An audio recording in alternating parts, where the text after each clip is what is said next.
What's going on, everyone? This is Ryan with Automatic Comics, and we are back for session two, the session two conversation for the big Christine Farrell Complete DC collection signature auction that happened on Heritage. Because I put out a number of videos leading up to this auction, and then I put out a video about the performance of session one. So if you're not familiar with what I'm talking about, I priced out every book, what my determination of those values were of every book that sold in this auction before the auction took place. Session one ended up performing very, very well. On average, it was about 16 or 17% over my estimates per book. The average price per book ended up being about $20,000 per book. If you just average it out, there's, obviously bigger books and smaller books and all that. But the question was, if we go to session two, where the average price of the book decreases, are we going to have more deals? Is the strength really in that super high-end market, or is there also strength moving down into, we'll call it the middle high-end market? Because let's not fool ourselves here. Both of these are very high-end sessions. This is not generally your average collector going out and paying $3,000, $5,000, $10,000 per book. And so I do want to put that out there right off the bat, that this is talking about the higher end market for comic collecting. This isn't a broad statement about the entire comic market, but this is a statement for the higher end market. So when we went to session two, a lot of times people say like, oh, the deals are in session two or they're in session three. Well, I priced everything out, and that was not the case. So I think a lot of times what happens, and I can't speak for other auctions that have taken place, but if someone gets a deal on a book, they think everything was a deal. And that's why I really wanted to look at all the books that sold. And session two was actually stronger than session one. On average, session two's books beat my estimates by 25%. I was blown away by this, because I do hear that a lot from people, that I think people just think like session two is where you're going to find the deals, and it was not. Just for example, I didn't have in my estimates any of the books in session two breaking $10,000. I believe there were 7 books that broke $10,000. So that's just a little microcosm of this, but there were definitely strong sales out there for this. And I'll talk about the overall performance, and then we'll get into some of the individual books. I mean, there are some incredible books in here. I mean, you can see here, this was one of them. This is a session two book, a 6.0 Batman #3, $9,600. But session two had 285 books in it. You'll actually find that my numbers had to shift a little bit from my original video that I put out before the auction, because Heritage pulled 2 books. There were 2 flash books that got pulled at like the last second, like the night before the auction happened. It might have even been the morning of the auction. And so I have 2 less books that I have in my pricing total. So that's why there is a little difference if you go back and check one of my prior videos. So my estimate for the total sales for session two was $850,550. What it ended up actually being was $1,064,461. So I had originally estimated an average of a little over $2,900 per book. It ended up being $3,735 per book. Of the books that I priced, 67% beat my estimates, compared to just 64 in session one. The big shift was the books that beat my estimates by 20% or more. In session one, it was 40% of them, which was already huge. In session two, it was 52%. Over half the books beat my estimates by more than 20%. I mean, this was a very strong auction. Now, this could have been something where people were specifically focused on this one, interested in this because it came from this collection. That is definitely a possibility. But there was a lot of strength in this auction. Now, the other thing I always want to point out is that, yes, 67% beat my estimates, but that also means 33% went below. So there are always deals out there. I say that all the time. There are always deals in every auction, and this is no exception. Even though this one was exceptionally strong, there were still deals out there. 13% of those books went 20% or more below my estimates. So still 13% of those books out there some pretty good deals, in my opinion, based on how I would evaluate those books. But that's kind of the intro here. The overall, what my perception of this auction was, I mean, like I said, session one was really strong. Session two, as I just said, was even stronger.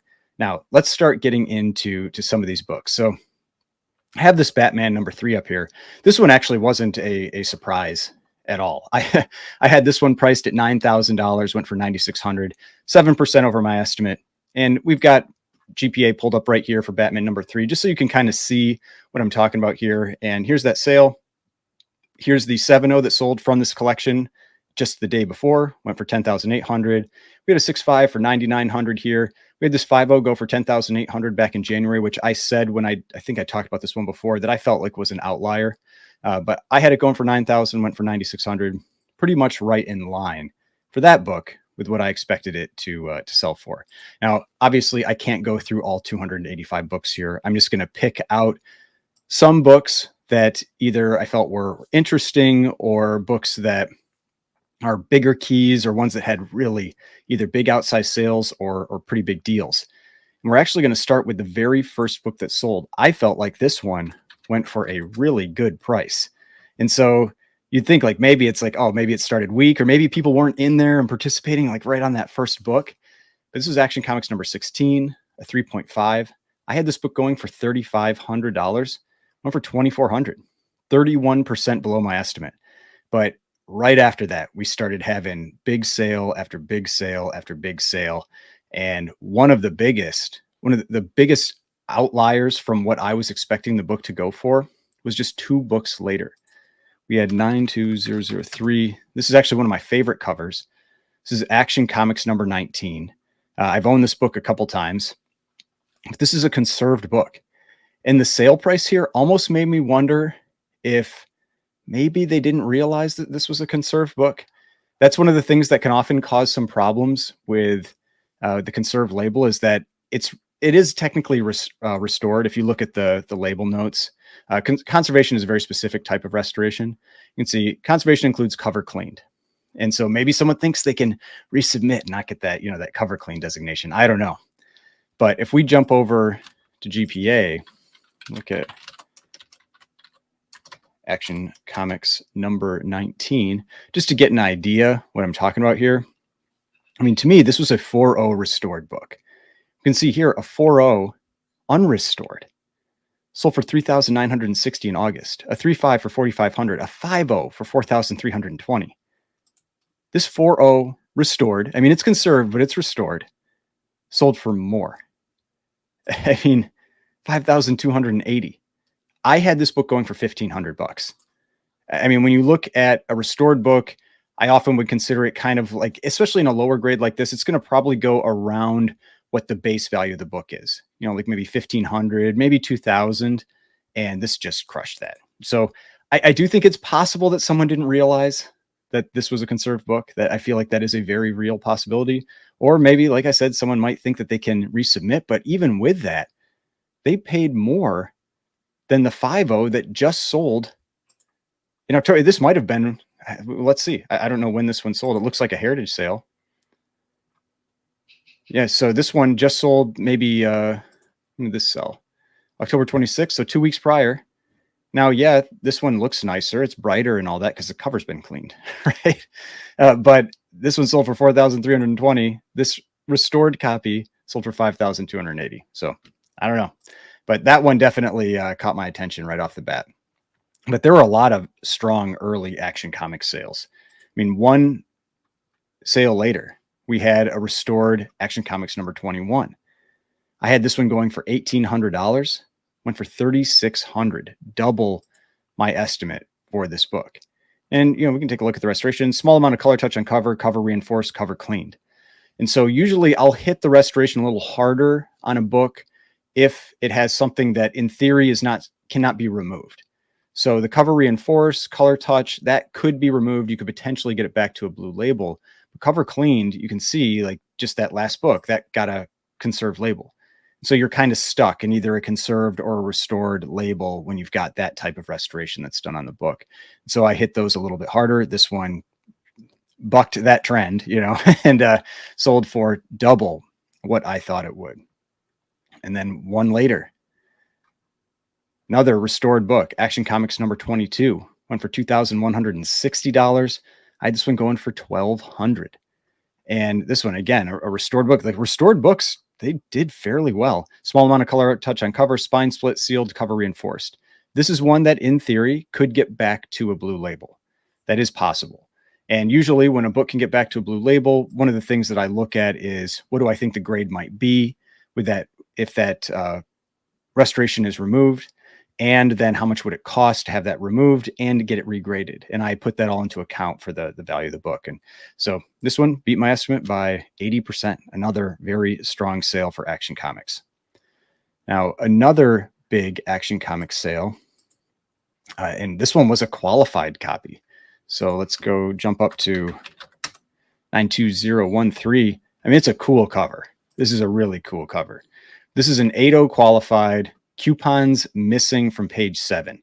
So I don't know how big those coupons are that are missing, if that would actually knock this down to a 0.5 if it got a blue label, or if it would end up being something kind of like the Marvel Value stamp with Hulk 181, or maybe this could get like a 2.5. But because of that, I had this book going for $800 and went for $1,860. Now, this is a beautiful copy, so this one doesn't really shock me because someone is getting a really incredible presenting copy of this book. But when you look at just the core base value of the book and the potential that it would be a 0.5 blue label, that's how I priced that one out. But definitely somebody decided that this was worth it, especially with the, it's got the World War II cover, Superman fighting Nazis, and just a beautiful presenting copy. Color strike is amazing, everything. If you're not familiar with qualified labels, basically they're ignoring some flaw and giving the book the grade like that flaw didn't exist. So they're pretending these coupons aren't missing. They're telling you that they're missing and that this would have gotten an 8.0 blue label if those coupons were present. All right, now before we move on to outside of Action Comics, I'll give you one that I felt like was a pretty good deal. And it's actually a white page book. And this was just 2 later. This is 92015. And we had Action Comics number 49, a 7.5 white pages copy. I had this one going for $4,800, went for $3,720, or 23% below my estimate. And so, I mean, yeah, like when I look at all my numbers in front of me right now for Action Comics, I priced out I think there were about 30 of them maybe that sold in this session. And there were 7 of those that went below my estimates, 23 that went above. And 3 of these went 20% or more below. So it means if you had watched these, there was a 10% chance of snagging one of those deals.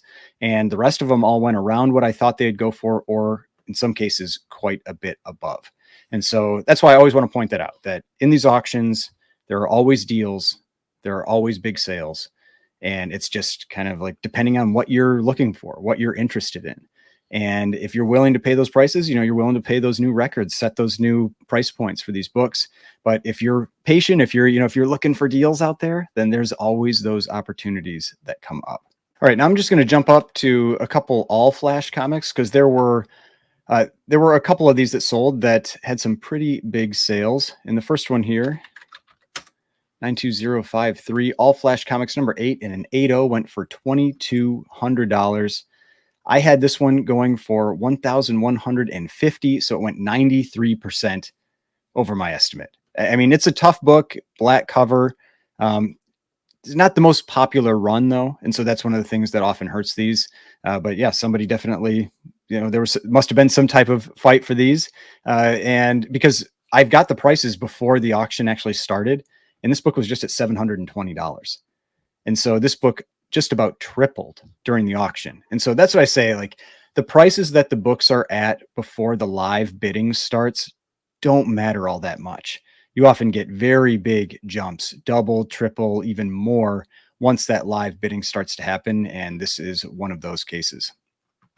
Now we had one more all flash that sold in this session. It was all flash number 32. This is a 7.5 that went for $2,880. I had this one going for $1,800, so 60% over my estimate. So, and this is what I was seeing in a lot of these cases. I mean, just big sales consistently beating my estimates, going well above those estimates, and just a lot of really strong books. Now, there was a big run of adventure comics that sold, and I'm not talking about those. Most of those went around what I thought they'd go for. And so it's not always the case that every book sells for a lot. It's just those are the more interesting books generally to talk about, are the big sales or the ones that were the big deals. And so since I can't talk about all 285 books, I'm just trying to pick out some of the ones that were exceptional sales, either on the high side or the low side that I noticed, or like I said before, also just very interesting books. Now, in the Batman run, I mean, there were a lot of Batman books that sold here. There were a ton of white page copies that came up for sale, and I know that can definitely pull out some strong bidding. But of the three I'm going to talk about right here, two I felt were really strong. One was a bit of an underperformer. This first one here, Batman number 5, 6.0, white pages, sold for $6,600. I had this one going for $4,200, so beat my estimate by 57%. Right after that, we had Batman number 12, 6.0, white pages copy, went for $2,640.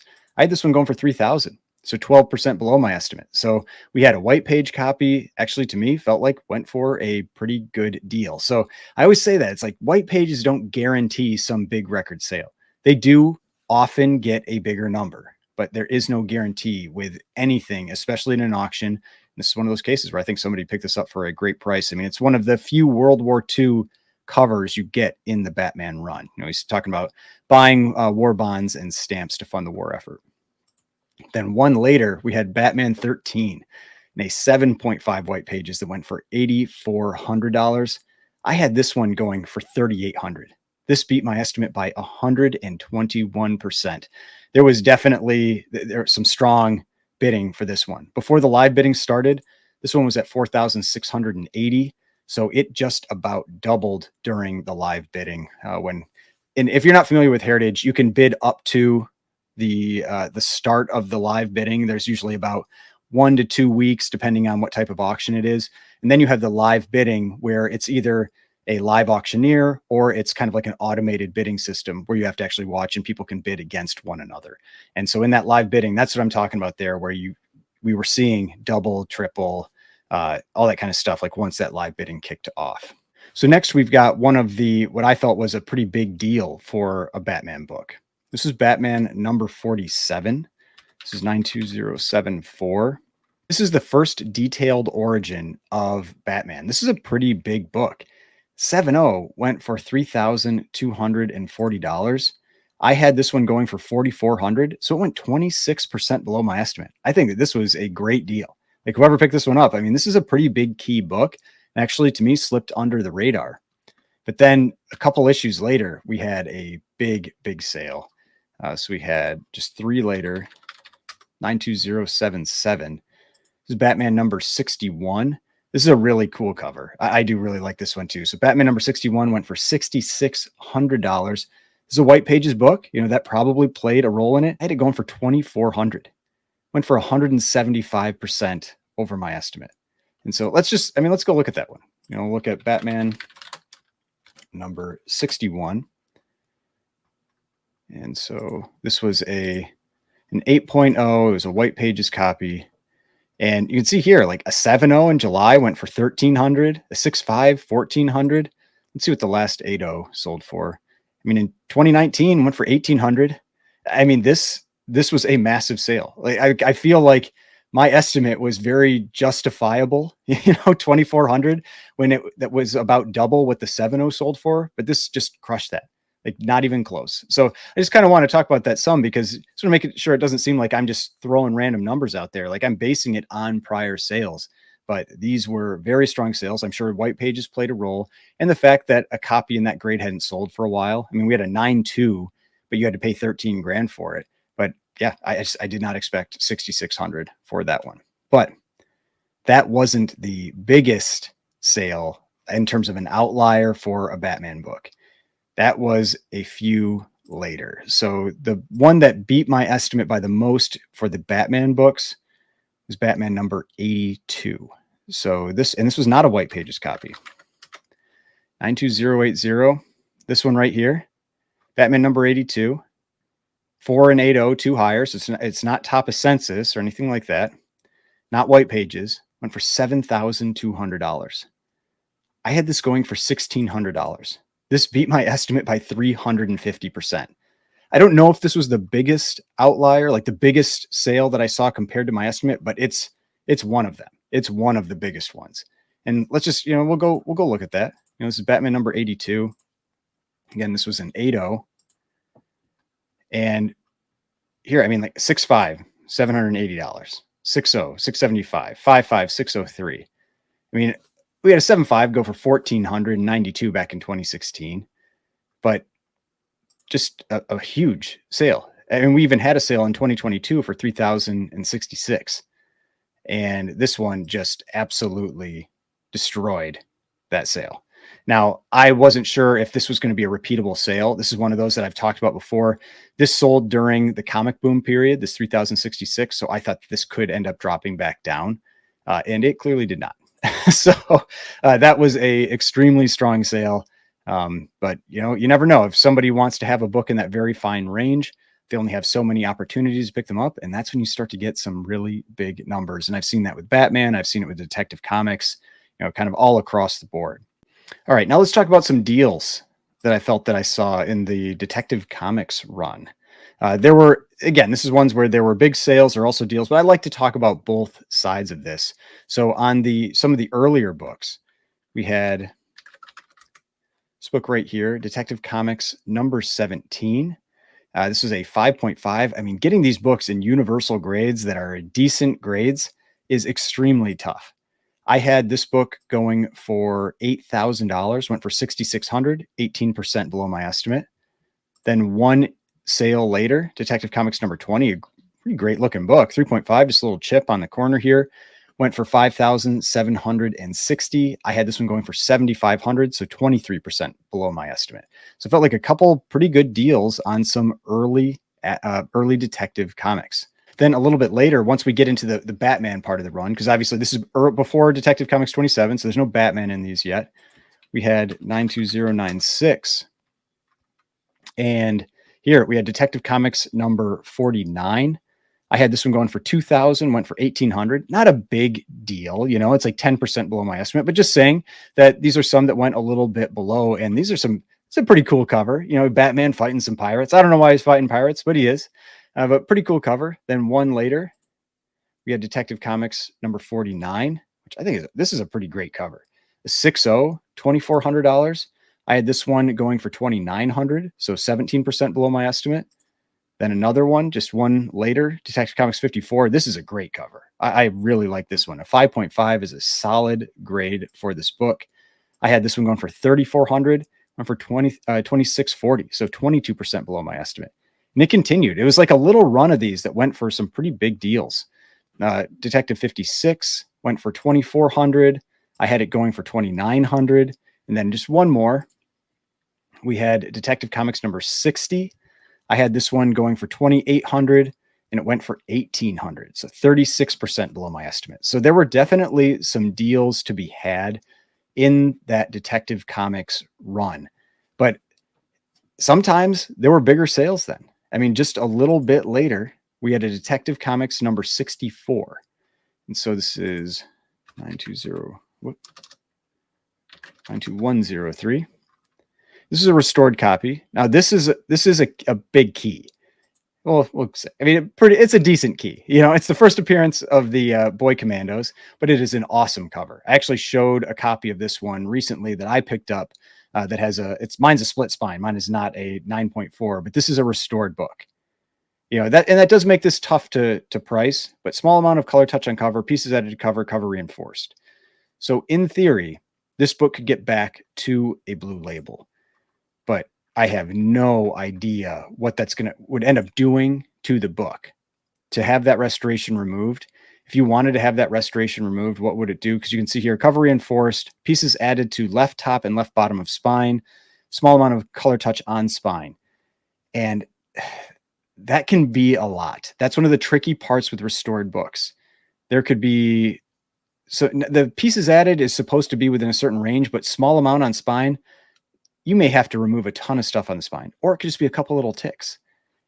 You have no idea. And that's where I'm usually relatively conservative on the valuations that I give for a restored book based on what it might look like if it can get to unrestored.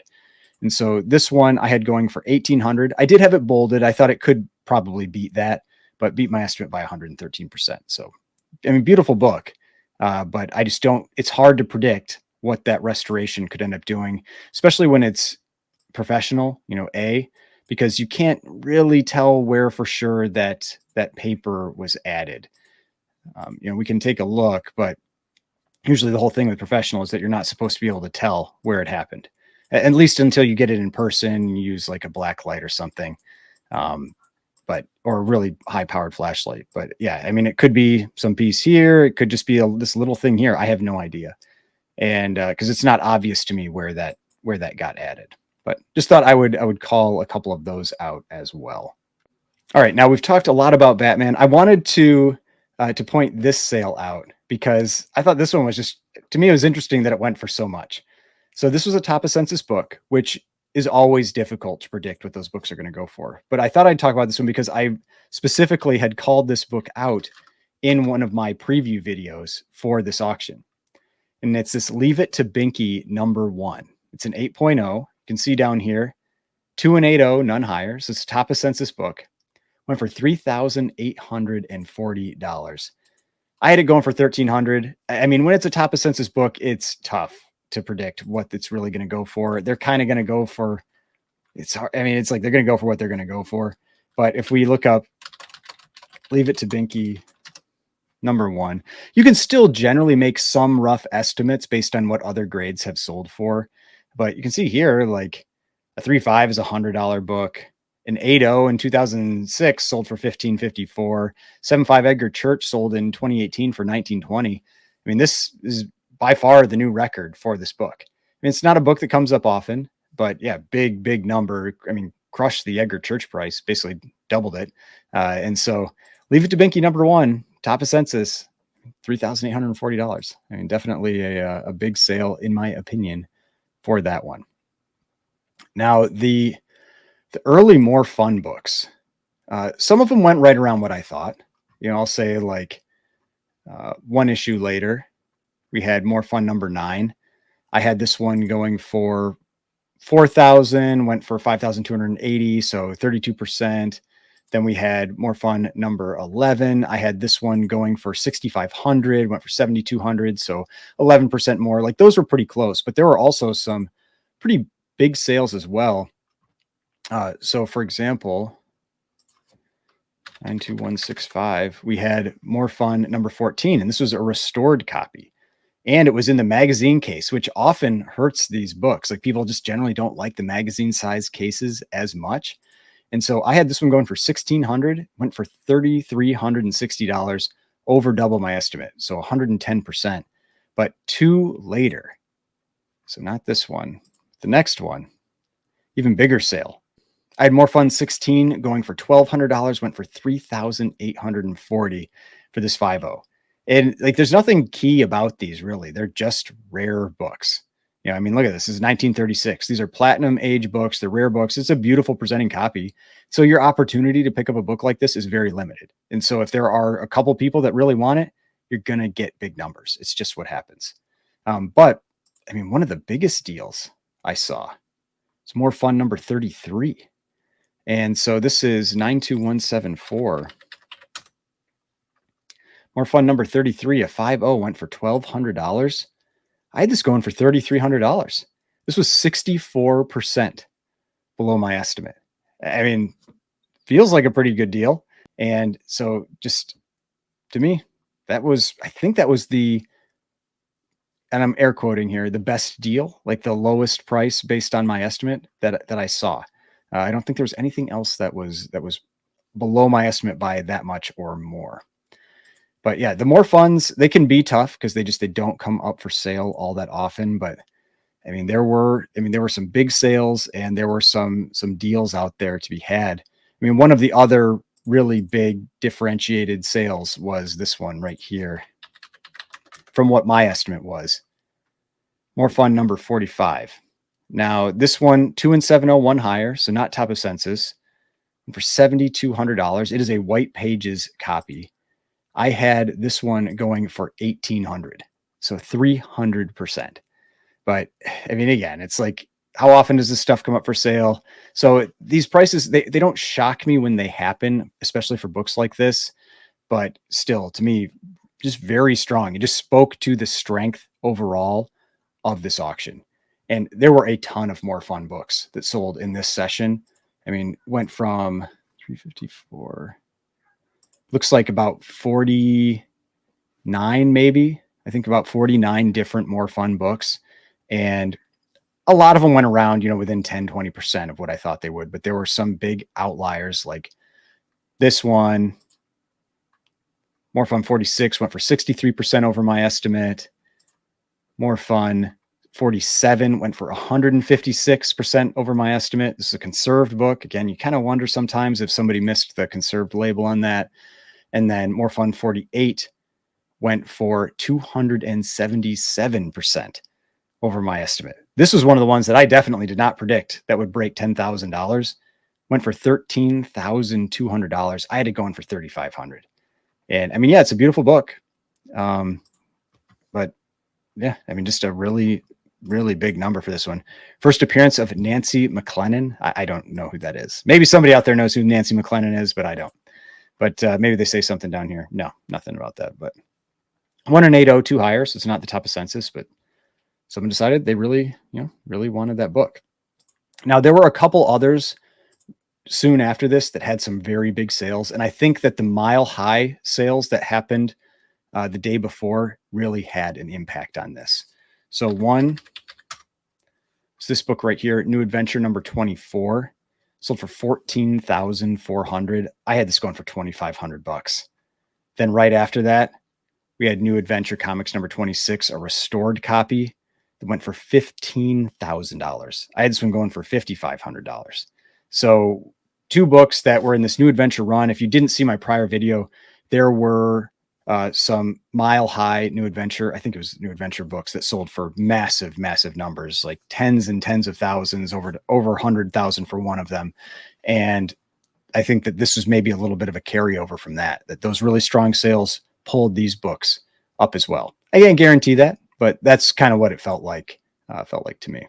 Now, one of the books, I'm a little upset I missed out on this one. I felt like this one was a pretty good deal. I had other engagements during this session, so I didn't get to participate in this session at all. But this one right here, New York World's Fair, the 1939 edition. This is technically the first appearance of the Sandman. You can see him down here on the cover. Went for $6,300. I had it going for $8,100, 22% below my estimate. I definitely would have, thrown in at least one more bid on this one. Somebody would have paid a little bit more for it if I'd been watching, but I felt like this is a great deal. I mean, a 4.5 Universal. This book doesn't come up all that often. Beautiful looking copy, $6,300. So, yeah, and it's a key. That's one of the things that for me, it's like this is actually a key early Golden Age book too. First published appearance of the Sandman. See it right there. So, and you have the blonde-haired Superman on the cover. If you don't see that too often. So blonde-haired Superman on the cover. But yeah, a couple interesting things with that one. Wonder Woman, again, was fairly strong in this session. There were a couple deals. Actually, one of the really good deals was the first Wonder Woman book that sold, Sensation Comics number 3. So this book right here went for $2,880, a 4.5. I had this one going for $4,800, 40% below my estimate. Then one issue later, we had issue number 4, a 6.0 white pages copy. I had going for $4,800, went for $4,320, or 10% below my estimate. So first couple were pretty, I feel like pretty good deals. Then the next one beat my estimate by 46%. Next one beat my estimate by 39%. Next one beat my estimate by 57%. This is actually a Cookville pedigree copy. So yeah, and that's what I said. Like, you got to watch if you really want to try to find like deals. You just got to watch everything. That's how you do it. They'll get sprinkled in there every once in a while, and those first couple were examples of ones that I felt like were pretty good deals. And then we had some pretty strong sales right after that.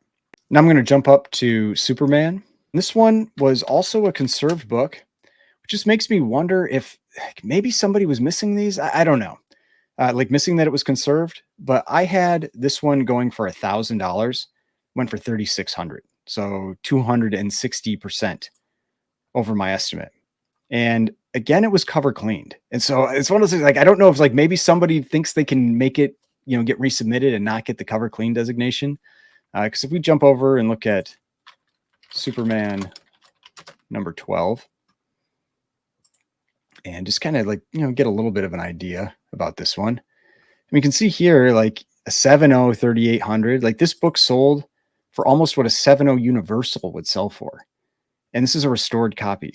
Like restored books, like a 2.5 went, or unrestored. I mean, 2.5 went for 558, 1,080 for a 4.0, 995 for a 1.0. I mean, that's why I figured $1,000 for a book that has restoration on it was pretty reasonable. And this went for around a 7.0 price. So just something that I noticed multiple times during this auction with conserved books that were performing very, very well. Now, obviously, this is a lot less than 10,500, or 10,200, but that still feels like a bit of an outlier too. But I don't know. That's just something I noticed. I saw that quite a bit with conserved books in this auction. So whether that's what happened or not, just make sure you're aware of that. That has caught me off guard a couple times before where I've missed it when I've been pricing books.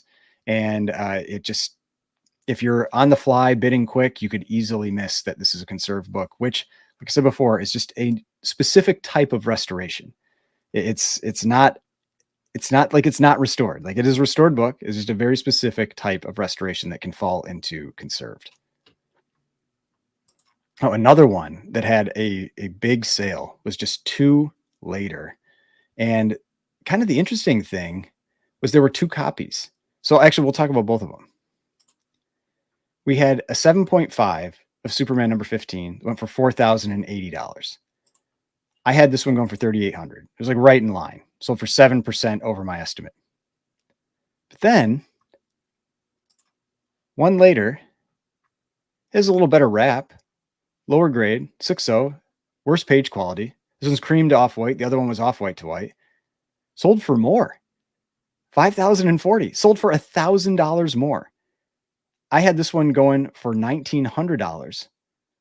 Went for $5,040. Beat my estimate by 165%. You wonder, was it like buyer's regret or buyer's remorse, where they wished they would have bid on this one, and then they're like, oh, I missed out on this book, so now I'm going to bid on this one, and they paid more for it? Is it the wrap that did it?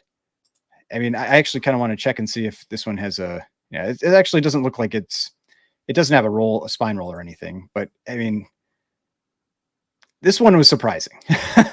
I definitely wouldn't expect a 6.0 to sell for $1,000 more than a 7.5, regardless of what the wrap ends up looking like. But yeah, I thought that one just really jumped out to me as a unique case because they sold back to back. Now, I said that Wonder Woman had some strong sales in this session as well. And we talked about the Sensation comics, but the Wonder Woman run, that's where I saw 3 very big sales. The first one here is Wonder Woman number 14. And it's got this little designation on here. Some people, I always tell people it doesn't really affect anything. It's very minor amount of glue on cover. You can have that. You can have very minor amount of color touch on cover too, and still get a blue label, not get the purple label. And this clearly did not have any impact on the value of this book. I had this one going for $2,200. This went for $6,000. So yeah, beat my estimate by 173%. Then if we jump just a few later, we have 92270, a 9.0. Now this one is 1 and 9.0, one higher. It's not the single highest graded. So not a white pages copy. Went for $7,200. I had this one going for $1,500. So this is actually, I think, might be the biggest overperformer of any of the books. This beat my estimate by 380%. Just crushed it. So yeah, I mean, there were some very big sales. I mean, these are the types of books that aren't going to come up often, and it just takes 2 people to want them. And that's why this stuff, it just doesn't really surprise me, especially with the Golden Age. But it still is very interesting to see this continued strength throughout this auction, even in session 2. Now, this session did close out with some Silver Age, just like in the last auction, and there were some pretty big Silver Age books in here. The first one was Action Comics number 252, first appearance of Supergirl, a 5.5, went for 2,640. I had it going for 2,800, so it's pretty much right in line, 6% below my estimate. I mean, pretty much what you'd expect it to go for. Right after that, we had Adventure Comics number 247, first appearance of the League of Superheroes. You can see that here, or sorry, Legion of Superheroes. And this one went for $6,600. I had this one going for $4,000, beat my estimate by 65%. Then we had a Detective Comics number 237, 9.2. Let's see, was this the highest graded? No, so 1 and 9.2, one higher. I had this one going for 3,500, went for 2,640, 25% below my estimate. So, I mean, yeah, again, there were some deals, there were some big sales in this session for the Silver Age books too. We're going to close out with the two biggest Silver Age performers that I saw. First one was Our Army at War number 83. This is a 6.0. You can see here. This is a pretty big key for a war type book, I guess. First true Sergeant Rock appearance. I had this going for $4,500. Went for $10,800. 140% over my estimate. This was a monster sale. Now, we had a showcase number 14, Flash, early Flash appearance. This one went right around my estimate. I had it going for 2,500, went for 2,520. But then we had a big sale. Superman's Girlfriend, Lois Lane, 8.5. This is 2,850, none higher. So it is tied for the highest graded copy, $2,160. I wasn't sure how these would perform. I had this going for $800. I mean, it's Superman's Girlfriend, Lois Lane. It's not the most popular run. And so I didn't know exactly how the highest graded copy would really do. And this one did very well, 170% over my estimate. Then we had one more. Just figured I'd talk about this one. Superman's Girlfriend, Lois Lane, number 5, also highest graded. You can see here, 3 and 9.0, none higher. I had this one going for 1,250, sold for 1,680. So beat my estimate by 34%. So appreciate it if you have stuck with me throughout this video. Like I said, there were deals out there, there were big sales out there, but on average, it was a very strong session. Session 2 beat my estimates by just a little over 25% on average per book, which was even better than session 1. Over $1 million in sales in session 2, almost $5 million in sales in comics between the two sessions. When you add in the original art, it was a little over 5 million, but almost $5 million in sales just across 479 books, averaging a little over $10,000 per book for this auction. So I do, again, want to just point out that this is the higher end market. Higher end market definitely is continuing to be strong. We've got another big heritage auction that's coming up soon at the end of this month. And there are some big books in there. So we'll get to see again, how are these books doing? And it'll be interesting if we continue to see big numbers in this segment of the market. But hopefully you enjoyed this video, and I will see you on the next one.